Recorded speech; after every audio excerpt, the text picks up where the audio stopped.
Mr. Vice President, thank you. Glad to be here, man. Good to see you. Thank you for having us in this bus. Thanks for joining us. Just a recent poll among Democrats says you only get about 7% support among Democrats ages 18 to 29. Do you have a? Well, that's not what our polls show, by the way. Well, that's a poll. That's a poll, a recent poll. Yeah. Not very high as far as the young people. Do you have an enthusiasm gap with the young voters, with the Democrats who need to be enthusiastic about it? No, look, let's take a look at what the polls show. I have overwhelming support from African Americans. I lead everybody among Hispanics, Latinos. And I also have those Democrats who are high school educated workers, overwhelming support from them. And I get significant support from people under the age of 30. And so the idea is that I'm the only one that cuts across all of the elements of the Democratic Party. But it's still early. It's still early. And but I feel good about where we are because, you know, that old expression, you know, the Democratic Party is a big tent. Mm-hmm. And by the way, if you take a look at the percentage of people who are likely to vote in Iowa, a significant percentage are over the age of 50. I do overwhelmingly well there as well. And so I feel good about the combination of and the constituencies that make up the Democratic Party. To the best of my knowledge in those polling, for what they're worth, I think it's kind of early for me. And I lead all the national polls nationwide by double digits against everybody consistently. No one's even, you know, I mean, so, but again, this is early on. This is early on. But I know there is an overwhelming and loyal support I have among Hispanics, but even more among African Americans. The Hispanic community, the Latino community benefited significantly by the millions. By the millions. By the millions, even though they did find that ACA had some things that really almost made it unavailable for them. We have the high premiums, the deductibles, which were essentially exactly right.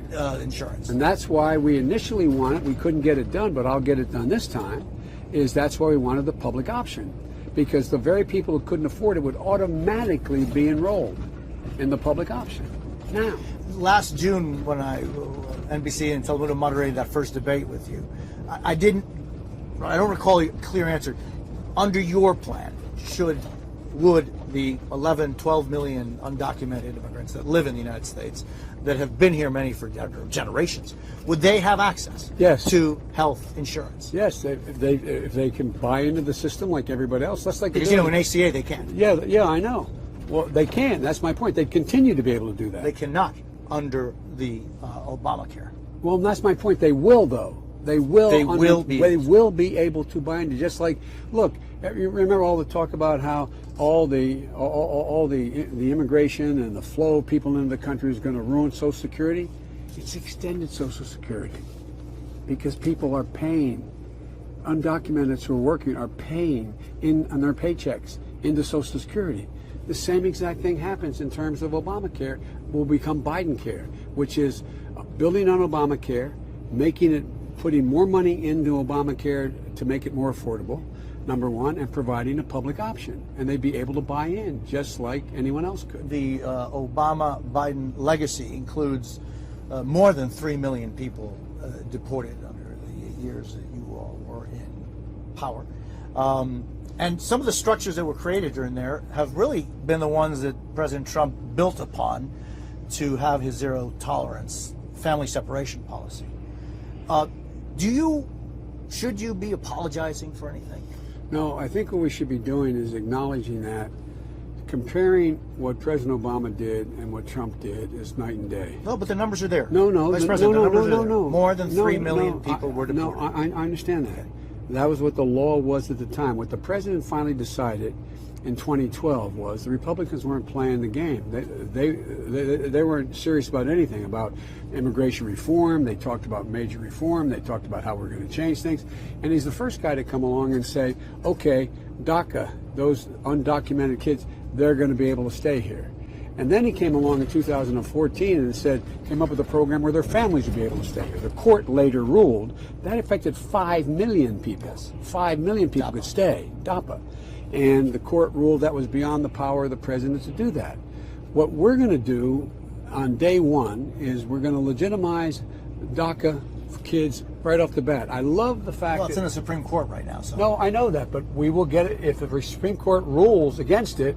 We're going to get it passed, because the other thing that's going to happen this time around is whomever our president is, our nominee is going to have to bring along senators and congresspersons that in fact can win in states we haven't won before. With the right candidate, we can win North Carolina Senate seats. We can win in Florida. We can win in Texas. We can win in these states.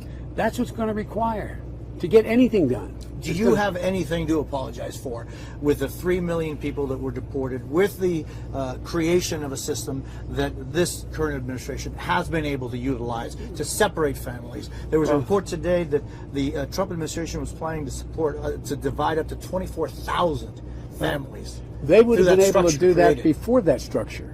They could have done that if we didn't do anything. Do you have anything? No, nothing. What happens is we went forward and did the single best the president was able to do at the moment, and when there was no willingness to work to actually do something serious, they moved in a direction that took it beyond anything anyone else has ever done. Secretary Castro, during one of the debates, said that never did he hear you speak up about immigration. Did you, during the 8 years, ever speak up for the immigrant community? Did you speak up and say, listen, this is wrong? By the way, I never heard Secretary Castro say a single syllable in a conference, in a cabinet meeting. Never heard the issue of immigration brought up. No, I didn't say that. You said speak up For the immigrant community. I have the spoken deportations. up. No, that's the point. I didn't hear anybody speak up at the time. What I did hear is that we had to change the way in which, look, we have 24 out of every 100 students in kindergarten through 12th grade is Hispanic, is Latino. The idea that we cannot focus on and improve the lives of those kids. Okay. Did you speak up? Did you speak up for the immigrant community during those 8 years? Yes, I did speak up for the immigrant community, but I'm not going to get into anything that I had any difference with the president on. That is between... But you did. Well, no, I spoke up, and I'm in public. I spoke up for the immigrant community. I spoke up about how the idea of deporting a kid who is 3 years old and coming across the border, and someone saying, "Hey, wait a minute, Mom, leave me here. It's against the law." It's ridiculous. I spoke up for DACA. I spoke up for not separating families. I spoke up, and so did the president. As hundreds of thousands are being deported. Sure. Well, they were deported. That's exactly right. But under the law, that was what the law required at the time. And the president decided when there was no willingness to do anything to improve the circumstance, which they had promised to do, then this is what happened. He changed the law. Mr. Vice President, last time you and I had a chance to speak, other than the debate, which you participated in June, was right before you went to Mexico and you visited the Nuestra Señora de Guadalupe shrine. I still carry with me my Virgin of Guadalupe medal, and I know that religion and the Virgin is very important to you. Well, it's how I was raised. I carry with me what we call a prisoner's rosary that we did go down to the Our Lady of Guadalupe, and my one regret was my mother wasn't there, because my mother was a devotee of the Blessed Virgin. But I had a bracelet. I remember. And what happened was it was a bracelet that had a threaded bead on it. And what happened was it broke. And that was the one my son was wearing when he died.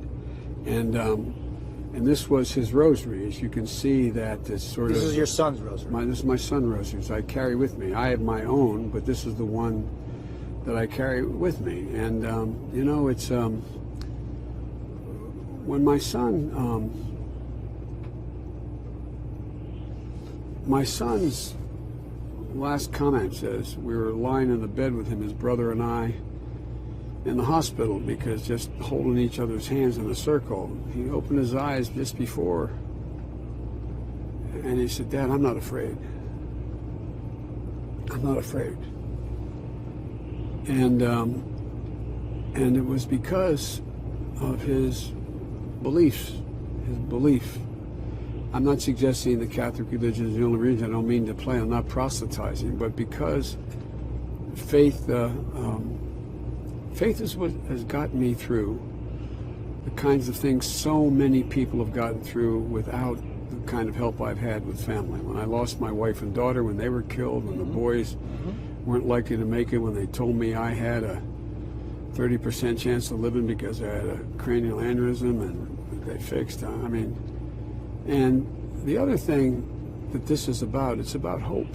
It's about, I have a cartoon on my desk that my dad gave me not long after, well, it was actually about 12 years after my wife and daughter were killed. And he was over the house, and I guess I was just not lamenting, I was talking about how I missed my daughter because it was around the time of the accident. And my dad went up to a Hallmark store, and he bought one of those little rectangular framed things you can put on a desk. And it had two frames, cartoons frames in it, from Hagar the Horrible. You still have it? Still have it. It's on my desk to this day. And the one frame, Hagar the Horrible, the Viking, is standing and his ship is cracked up against the rocks and there's lightning out of the sky and the mast of the ship is down and the horns on his helmet are charred and he's looking up, he said, "Why me, God?" And the next frame is a voice from heaven saying, "Why not? Why not?" My dad was the view, you never complain, you never explain, that it's you just get up. And the thing I know about, and the reason I carry this, and I really regret not being able to find the bracelet from Our Lady of Guadalupe, which I've sent for another one, is that it's all about hope And strength. and purpose and strength. And to me, it matters a lot. And I'm not suggesting anybody has a different religious view is wrong. This is just personally for me. The way I've gotten through difficult times in my life is to find purpose in life. And every morning I get up, I wrote a book about my boy. And it's called Promise Me, Dad, because before he died, and we knew he knew he was dying, and he had stage 4 glioblastoma. It was a matter of months. He was a sitting attorney general at the time, and he'd say, Dad, they ask about me, Dad. Tell them everything's okay, Dad. I don't want anybody feeling sorry for me, Dad. And even though I had already set in motion an organization to run for president, not against Hillary, this was before she even announced, I kept that commitment. And but I remember toward the end, we were at his house for dinner, and I write about this in the book. And he asked his wife to take my 2 grandchildren upstairs, and he looked across the table at me, and he'd go home on Friday to see him in Delaware. And he said, "Dad, I know no one in the whole world loves me more than you do, Dad. But Dad, I'm going to be all right. But promise me you will be." And I said, "I will be, Bo." And he said, "No, Dad." He said, "Look me in the eye. Give me your word as a Biden dad. You'll be okay." I knew what he meant. He didn't want me to walk away.